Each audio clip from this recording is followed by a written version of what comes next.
So I've been practicing meditation for decades, mindfulness, and I've been struggling with traumatic reactions for decades. And I realized that if a person wishes to recover from trauma, they need to get to know it and actually study it, and that's kind of a radical move, because if you're having a traumatic reaction, you want to get rid of it or get away from it. But the mindfulness move is to go to it, to focus into it, to get to know it, to study it, to observe it and embrace it. And I'm not saying that's easy, but it's very powerful, because you begin to realize that these tendencies toward these reactions are energetic, and they have patterns, and they have depth. For instance, anxiety, irritability, and depression are pathological symptoms of trauma. But they're rooted in our human being, in what it means to be a human being. On another level, there's fear, anger, and grief. And these are primal. They're primal human responses. They're normal and they're natural, and in a sense, they're healthy. You need, in order to be a human being in this world, you need to be able to feel fear, anger, and grief. Like if something is threatening you, you need to feel that. And if there's a loss, if you have a loss, you need to feel that. So I'm going to say that more or less it moves from mind to heart to body as trauma goes. So it's kind of mental. It's at the mental level that I have the perception of threat or loss. And at that level, like I said, it's actually healthy. It's even healthy to be angry if someone is moving against me. So those things are not pathologies. They're not symptoms. But if they become habitual, if I'm in a situation in which fear and anger and grief are intense and prolonged, then they become habitual, and I develop an emotional tendency toward panic, rage, and despair. Whereas fear, anger, and grief are normal and natural. To have panic attacks and to be constantly rageful and to fall into despair is not healthy. And if that's allowed to go far enough or deep enough, then it becomes a physical neurological tendency of anxiety, irritability, and depression.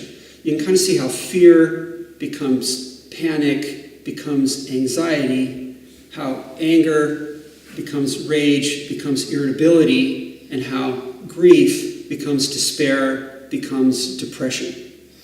And if you are willing to focus toward that rather than try to distract away from it, then you begin to perceive that these emotional reactions, these are a complex of mental, emotional, and physical processes.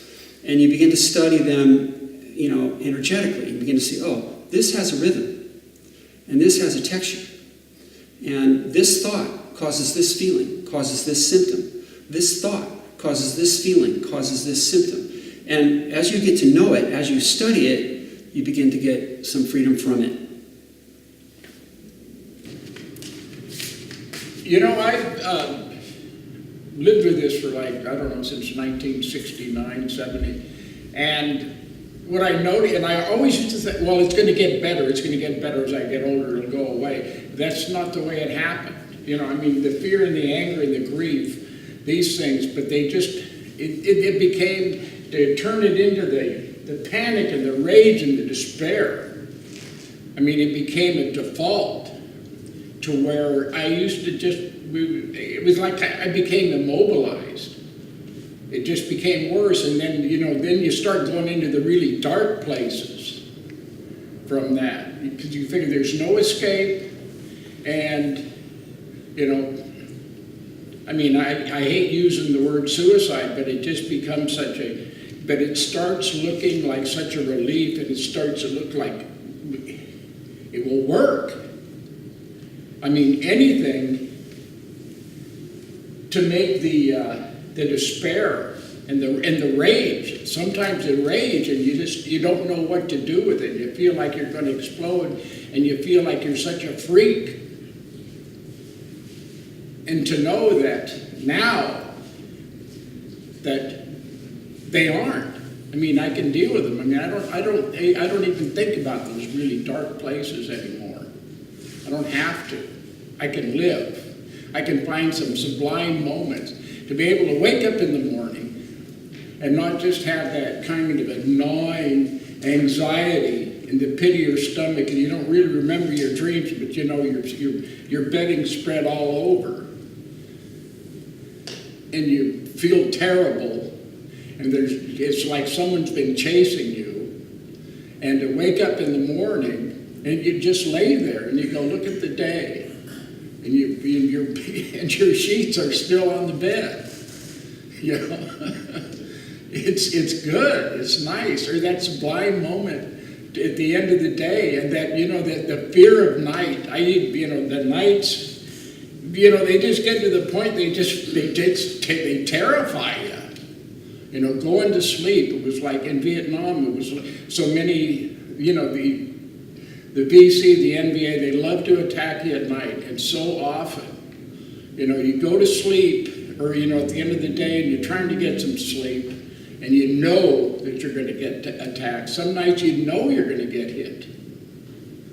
But you get a little sleep anyway, and then you bring home that fear of the darkness.